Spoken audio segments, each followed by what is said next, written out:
Hello guys, it's Kasim. How you doing? I hope you're alright. I hope the week is going alright. Family's alright. You're alright.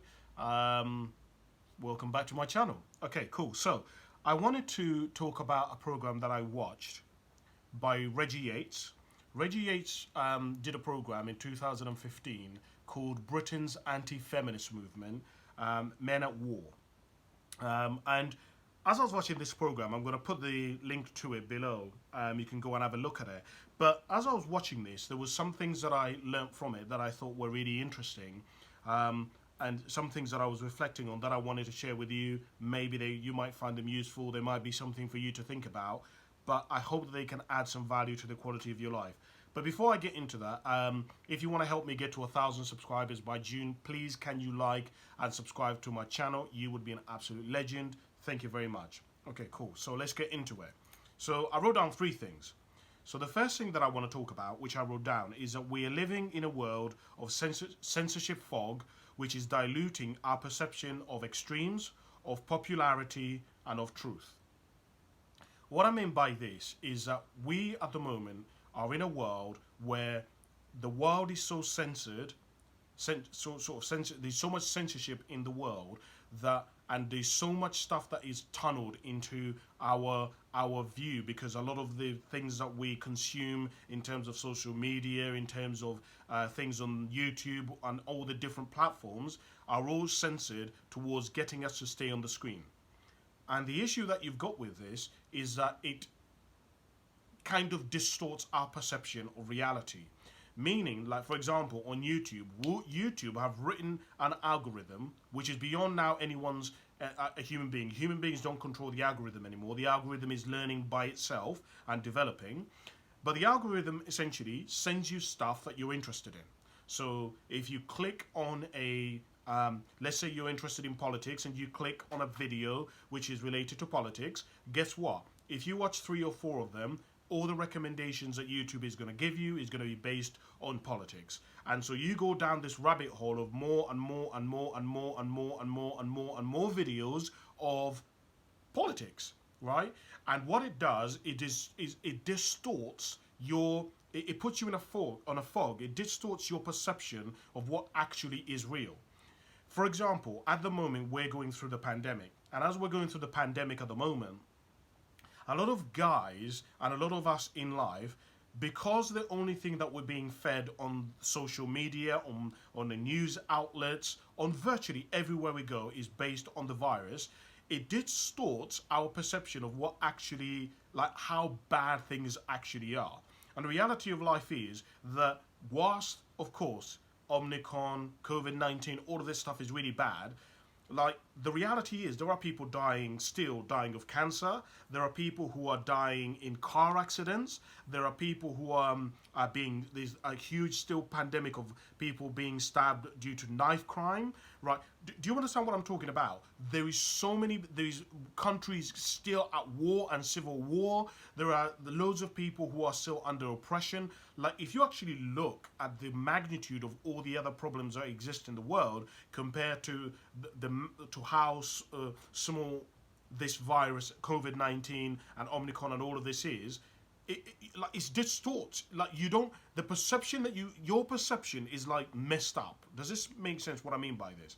And so as I was watching this program, one of the things that I realized is, as most of you are now pretty aware, there is an area of the internet called the manosphere, blue pill content, red pill content, etc. And what I've realized is that if you continue consuming certain type of information, your perception of stuff is distorted, right? So your perception of women gets all of a sudden distorted. So for example, if you spend all your time listening to information on from the manosphere, what it's going to end up doing is that your perception of how you see women, of the interactions of how you think men and women should supposed to interact, is going to be completely different when you're in real life, right? Because to actually learn, right, one of the things that I found fascinating is I was listening to a guy on the internet called the Lead Attorney. I'll put him in the link below as well if I remember. and you can check him out. Like, check him out. Google, YouTube him. His name is the lead attorney. And one of the things that he was talking about is that when you go to law school, they don't teach you anything which you are going to really use when you become a lawyer. In law school, they teach you about the law in like a few things, but he said that the majority of actually being a lawyer is actually learned in the job. Things like how to draw up contracts, how to chase people who are not paying their contracts, how to deal with clients lying to you, right? All of this kind of stuff you don't learn by being in law school, you learn by actually doing it in real life. So, for example, there's a lot of guys in life who are having terrible sort of interactions with women, and their issue is that they're not making it better by going in real life, meeting women, practicing, kind of talking to women, engaging with women, trying to figure out what's wrong, how can we work together to make things better. What they're doing is they're sat on the internet and they're just taking all and consuming all of this information from these people who are not even living their life in the same way as they're talking about. I find it fascinating that there is a lot of people in the manosphere who talk about having the frame, about being independent, about having multiple women, and yet they're married. Doesn't that fascinate you? And so for me, it's just something that I've been really thinking a lot about where is your attention going? The majority of the day, what are you consuming? Are you, like, for example, I tell you why I was thinking about this, actually. I was thinking about this because of porn. One of the things that we know is that men who consume higher rates of porn, it has massive consequences to them, to do with their ability to actually get a hard-on, to do with their interactions with women, to do with how the length of relationships for them, meaning that men who watch porn at a higher rate end up have their relationships being shorter than those who don't watch porn, right? And I was thinking, God, if one area like that can affect you that much, how are other areas of life affecting people, right? How is it affecting you every single day, just consuming stuff to do with Omnicon? Like, that is going to have an imbalance of your life. You're kind of living in this fog where your perception of actually what is reality is kind of being like construed, right? Yeah, so that's what I was thinking about that. And I don't know whether you agree with me or not regarding that. I don't know what your experience has been, but I'd love to hear what your thoughts are. Okay, so that's the first thing. The second thing that I was thinking about is, because so many people can no longer speak freely, cult-like and tribal-like underground movements are starting to grow, right? So we're living in this world today, which I think most of you can agree with me when I say that we're living in a world, particularly for men, where a lot of us guys, we don't feel like we can truly speak our truth. We don't feel like we can say what we actually want to say without either being cancelled, without losing our job, without being called a misogynist, a racist, a homophobe, without operating from a space of mansplaining, without operating from a space of toxic masculinity. And the issue that you have with this is that men's voices are being not heard, which is leading to a lot of resentment. And all of us, we have a desire and a need to be seen and to be heard. Okay, this isn't like something that people want. We know it, right? People want attention. People want to be heard. People want to be seen for themselves and what they believe and what they stand for, right? That's why people wear certain crazy haircuts and all kinds of things, so they can be recognized as who they are, as unique. The issue is, if that need is not being met, it's still going to have to be met in some other way. And what I'm trying to tell you is, and it's something that I am seeing, is there is these subcultures that are starting to open up, which we've just learned from watching that program with Reggie Yates, right? There are these subcultures that are beginning to open up, which are dangerous, right? And the reason I say this is because if you go into a subculture, the majority of that becomes your world, right? It becomes your world. It's like if you end up going into a cult, the cult becomes your everything, right? And anything or anybody who opposes what you believe is considered to be the enemy. And I'm seeing this a lot. And as you're watching that program, you see it for yourself, where you're thinking, damn, how can these men hold such strong beliefs? Why? Because everybody in that world holds those beliefs. You've heard what they say. You're the average of the 5 people who you spend most of your time with. So guess what? If the majority of the research that you do is based on a certain area, if all of the people you speak to primarily and spend most of your time is based in a certain area, guess what? It becomes your world. This is why I talk about that fog of censorship, where our perception is being diluted. We don't actually know what the real truth is anymore. People don't actually know what is extreme, what is an extreme anymore, and people don't know what is a sort of popular, right? Before, you could tell what is popular right now and what's hot right now. We don't know what is hot right now.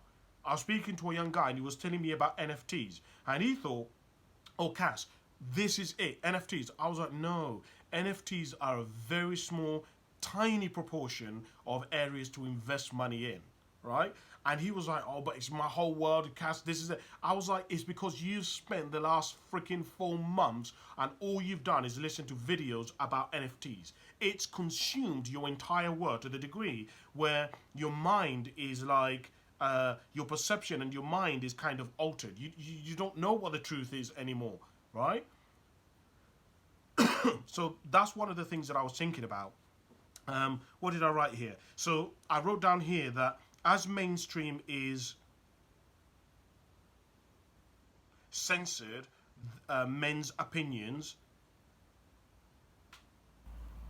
Wait, as mainstream is censored, their opinions are growing stronger because they're mainly with people of the same ideologies. Yeah, which I already talked about. So in other words, if mainstream is censored and you can't speak freely, it means you go to the subculture. The subculture then feeds you certain ideologies, and those ideologies tend to be stronger.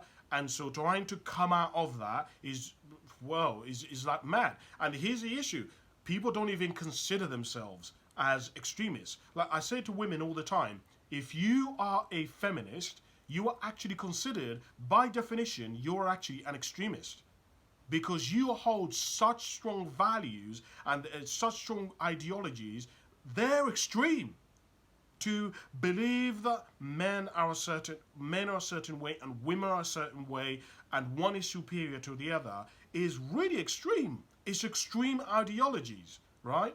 The world where we want the world to be is where ideally we want a bit of both. We want people to have strong beliefs, but we also want people to not have such strong beliefs, so that we work together. There's this equilibrium where we're walking along together and improving, right? Where there is a shift of opposites is where we have a problem. Because to have total control, to get things the way that you want them to, you have to basically take it by force, right? And that's what people have done in the past. Wars. If you won't give it to me, if you won't submit to the way that I want you to do it, well, I'll just take it by force then. Hitler, Mussolini, Idi Amin, where should I stop? Like, that's what the philosophy that they all hold.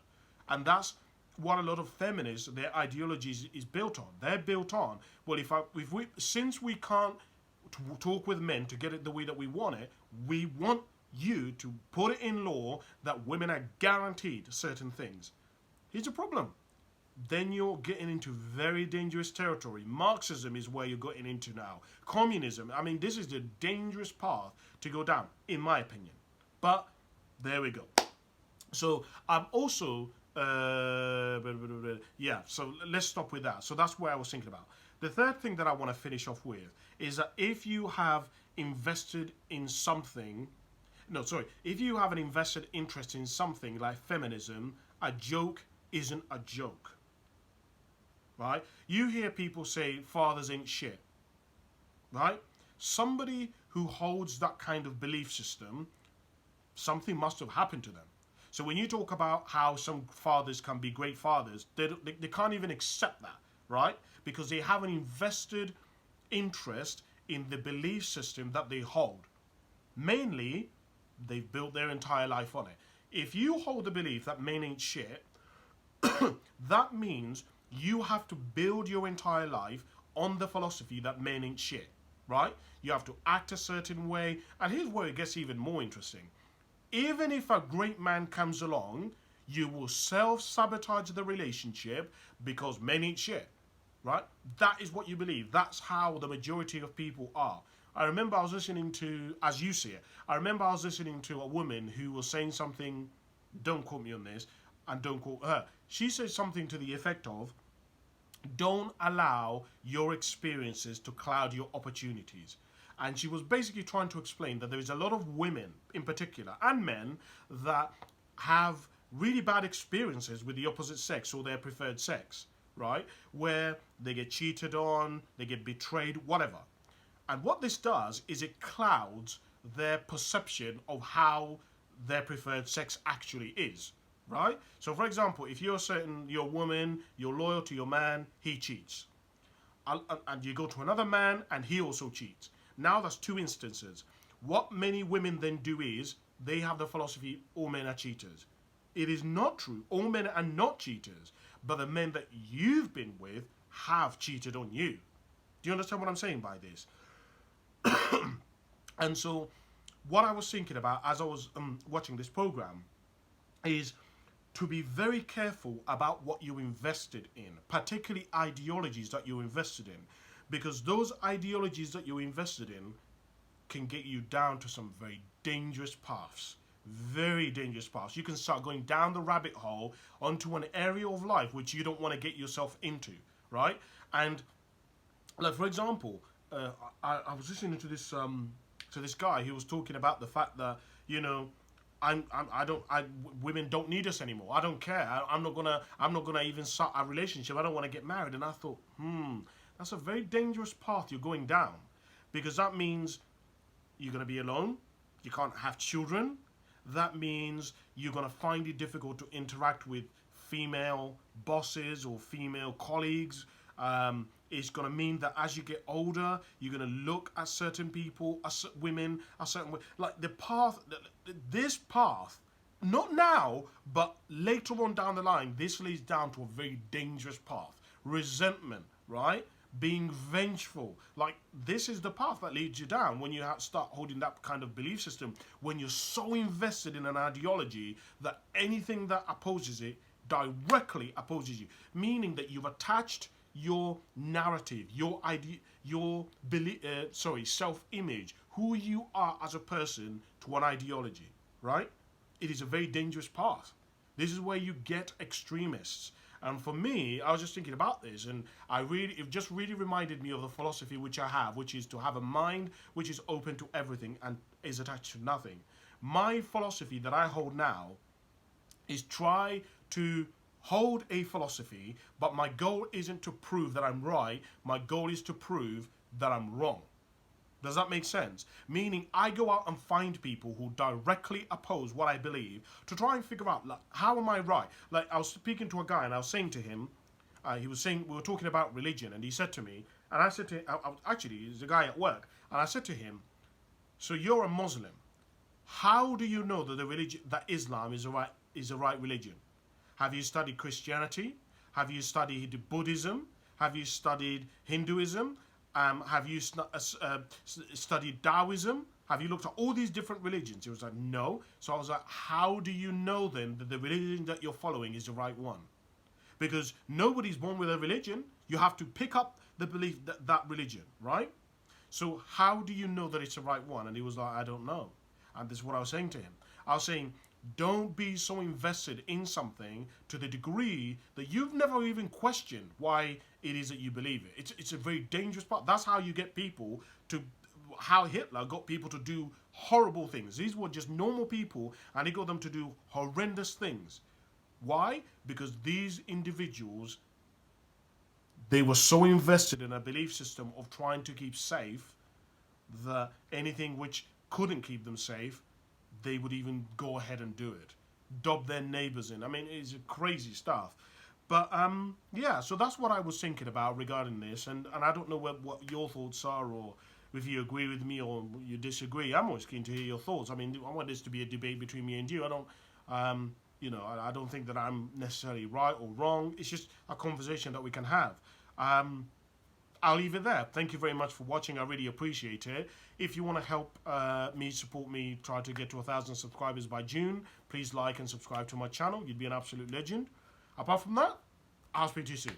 Thanks for watching. See you later.